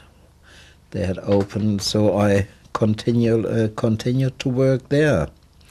And then again, at the end of 47, I was working September 47, I was working again on the Dead Sea, but we made to escape because the Arabs nearby from Jericho were threatening to take over. So we escaped to Tel Aviv. What did you do during the War of Independence? Was in the Israeli Air Force as ground staff. And how long were you in the Air Force for? 2 years, over 2 years. I enlisted on the 15th of May 1948, and I suppose end of May 1950 I was discharged. And what was your work then? I went back to work in a Tel Aviv hotel, but didn't stay there for long because it was a very small kitchen. And Tel Aviv in the summer is very, very hot. In those days they didn't have air conditioners, and so I got fed up with it and went to work as a driver. And With which company? The beginning was driving for a earth-moving company, and then later, as my uncle was a member of the bus, public transport company, he arranged for me to get accepted there as an employee. And that's what I did, went to work as a bus driver. And you met your first wife in? I met my first wife in 1951, and she had arrived in 1948, 49 in Palestine. 1940, it was already, in 1949 was already Israel. So she arrived in 49. She had also been a concentration camp inmate, and she arrived in Israel, and she had a job. She and her brother had a room in Tel Aviv, and we moved in together. Her brother left for another part of the country, and we moved in together, and in 1952 we married. Did you ever talk with each other about what happened during the war? Very little, because both of us somehow couldn't talk about it. She had, even then in Israel, although many of her family was killed, she had quite a lot of family in Israel. Who was in Israel? Cousins and people who relations, I mean, not cousins and other relations who had already made their way to Israel, to Palestine before the war. What was her name? Her maiden name? Her name was Malvina Adler. And did you have friends who also had been in concentration camps during the war? Yes, I had friends, and one of the funniest things, when I worked in a hotel in Tel Aviv, what became later known, that this chap who was in charge of our group in Blechhammer after the liberation, his name is Edgar Krasser. I was working as a cook in after my discharge from the Air Force. I was working in a Tel Aviv hotel, and he was working in a hotel nearby, and we never knew. It came out only after we met in 1992 in Theresienstadt, when the 50th anniversary. Working side by side without knowing one of the other. And did you have other friends who? I had other friends, and one day working as a bus driver in Tel Aviv, as I told you, I've got this tattoo on my left hand inside, and I was approached, a passenger came in and said to me that at one time we were standing pretty close together because he showed me his number. It was about 4 numbers removed from mine. So that's how you got to know people. You have 2 children. I have 2 children. A daughter who was born 1955. She's called Erit. And a son who was born 1958, and he is Amir. And what did you tell your children about what happened? Well, they learned mainly from all of it in school. Me talking to them very little, as at the time I really couldn't. Or I had a friend who lived very nearby. He was the other way around. The whole day he could talk about it. I always had a job to tell him when we met, please, Leo, don't talk about it. I can't. I can't. And I suppose it's a kind of therapy. For him it was the therapy, talking about it. I couldn't.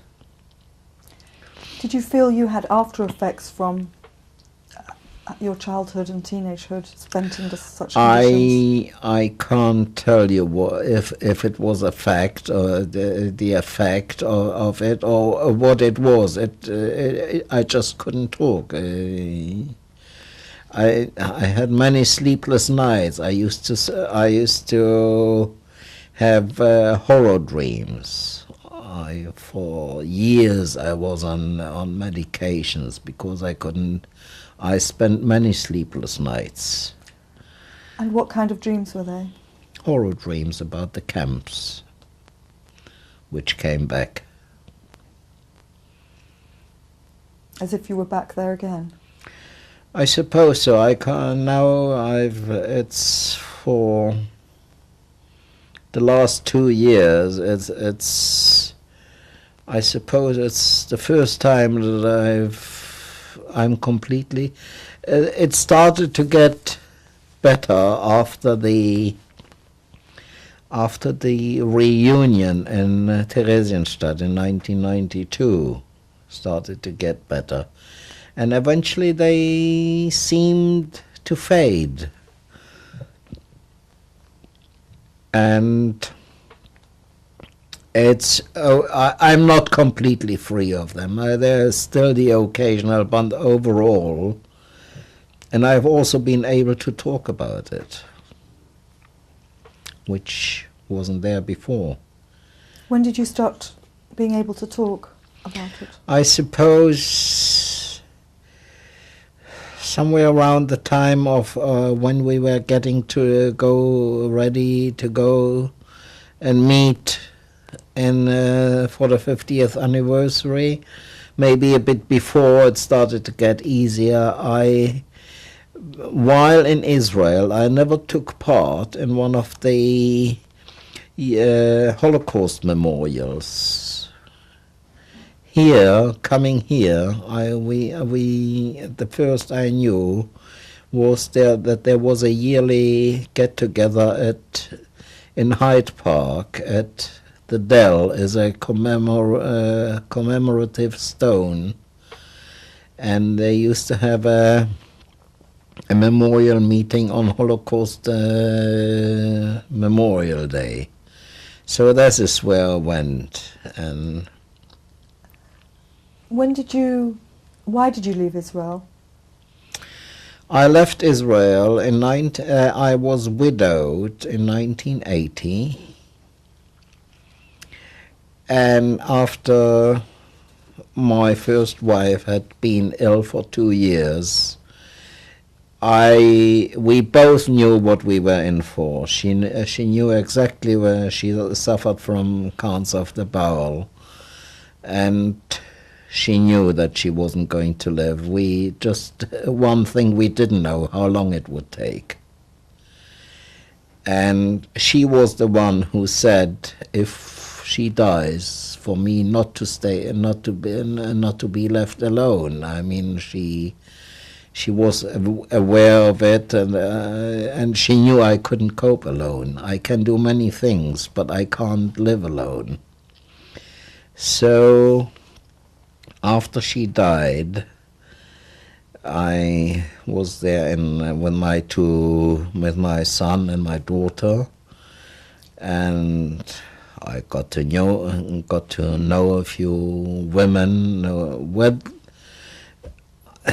the motive was to marry again. I mean, or live together or whatever.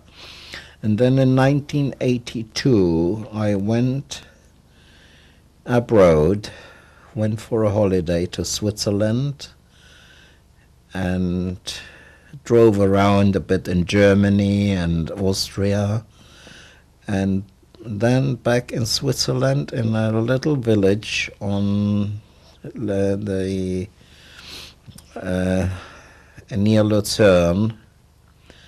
In a hotel I met two ladies who were friends, and we got to know each other, and this was Patricia, and I think we spent 2-3 days together, and I was invited to England by her. She had also been widowed a few years before, and she had lived in Bath, so I was invited to Bath, and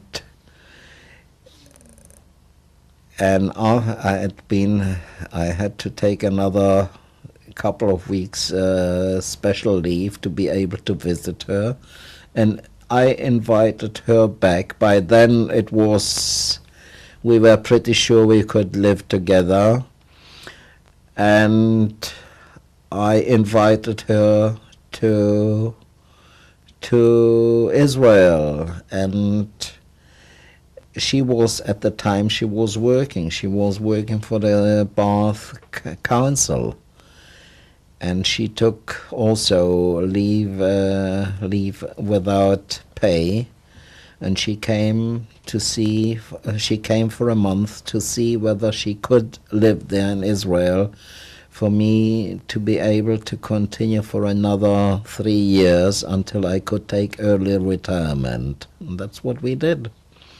She came to live, and I took retirement in 86.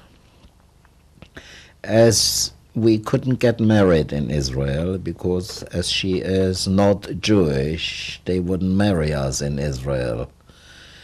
So we made, I suppose, what you call it, a pact with the solicitor, and after my retirement, we came here. She had a house in Bath, and we stayed there for a bit, and then she sold the house because it was much too big for two oldies, and came here to live to Salford.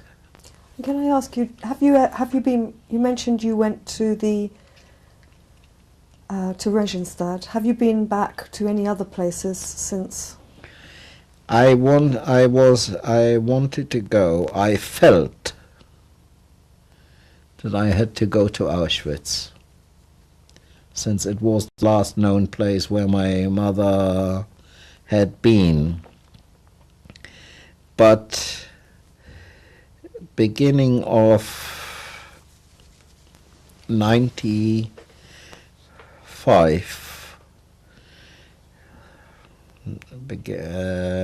we were about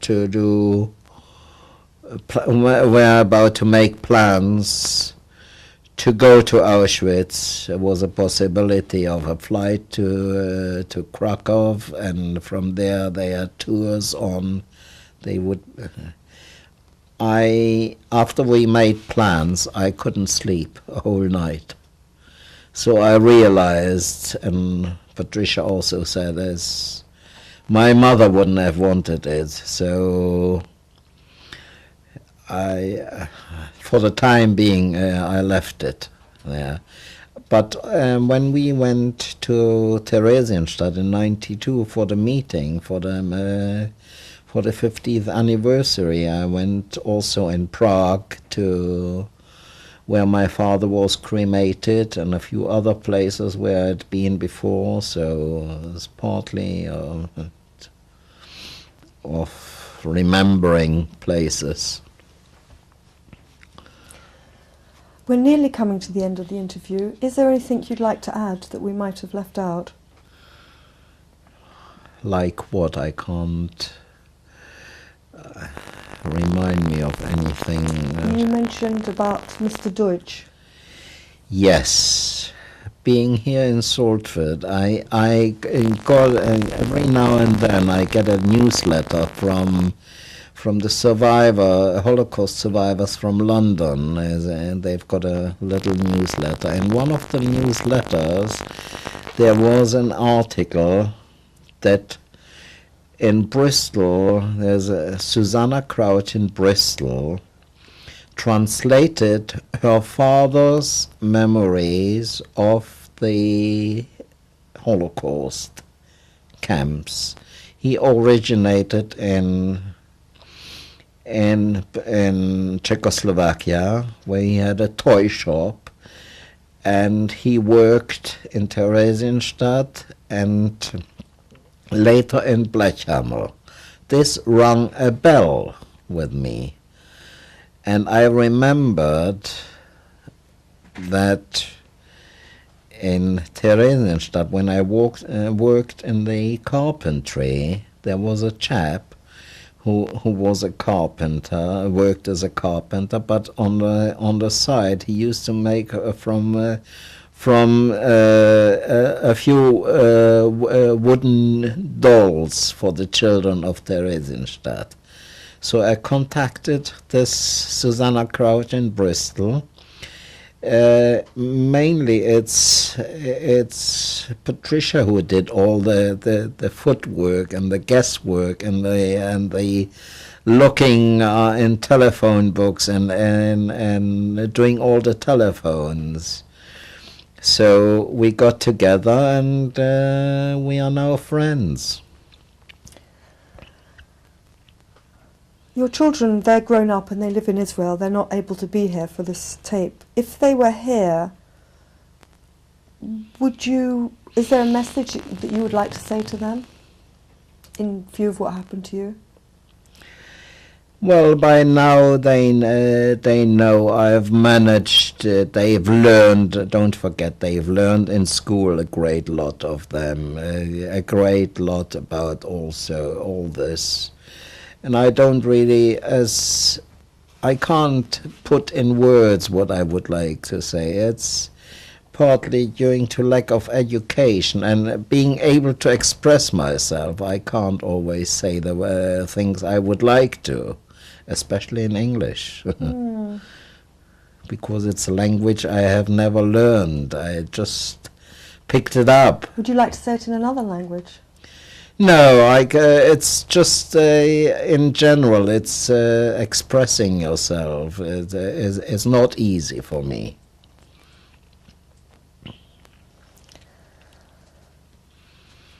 Now that it's over 50 years since the end of the war, what message, do you have a message? What sort of message do you have for the world? Well, for the world, when I say that, it's nothing. I say is nothing original. I mean, it's not to forgive. Forgiving is not for us, because those who could forgive aren't alive anymore. Forgetting, we can't forget. We just have to get on with it. So, in general, I mean, I think that's the only thing one can think of is not to forget.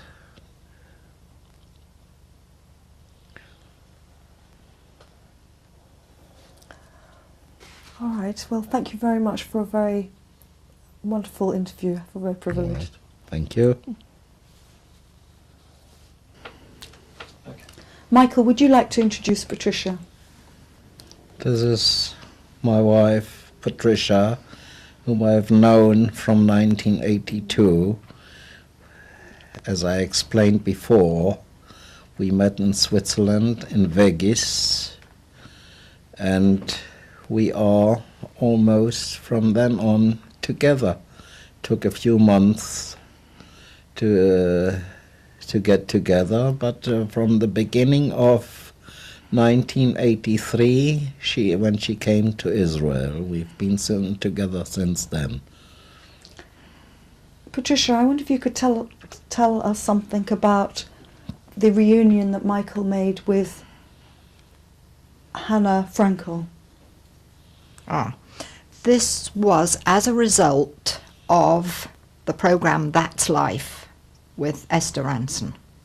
It was 50 years since the first transport of children from a particular group of children from Prague came to England. And it was, because it was 50 years, it was on the television. And on that particular evening, we weren't going to watch it. And we did. And Michael was practically falling out of his chair, his eyes were popping out of his head, and I grabbed a piece of paper and a pencil because I knew that Michael should have come to England on one of these transports, but I think he was due to come on the day war broke out. Anyway, this Hannah, who was a little girl of 8, came, and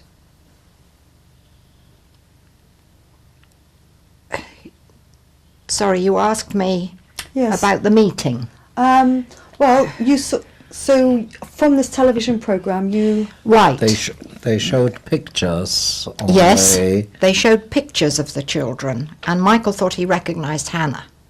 So the next day, I was trying to buy the Sunday Mirror, because there was an article in there. I was ringing the BBC. They were able to tell me, yes, her name was on the list, but they had nothing about her after that, although they did about some people. So I persevered. I telephoned every Jewish organisation that we could think of. Eventually, we went to stay with one of my sons who lives in the Midlands, and we went to Stoke-on-Trent. And you may ask why Stoke-on-Trent, but this is where most of these children went initially. And during the period in between, when we were trying to find Hannah and a way of finding her, Michael remembered all sorts of things about the fact that he was going to come. And he remembered Stoke-on-Trent and various names. So when we were staying with my son, we went to Stoke-on-Trent, which wasn't far away, and went to the offices of a local newspaper and asked if they would put an item in, and they did. And as a result of that, it was a long time afterwards, we had a letter from somebody who had also been on these transports and who has his own story to tell, I can tell you. He knew of Hannah's whereabouts, and after he'd sort of vetted Michael to see that it was genuine, he gave us her address and telephone number, and Michael telephoned her. And where was she living? She was living in Prague, which was went quite back something. after the war. She went back to Prague, mainly because of hoping to meet her mother again. So she went back to Prague. Little did she know that what was in store for her. I mean, the communists and everything. And you were able to meet up again? Well, the BBC had said that they were going to do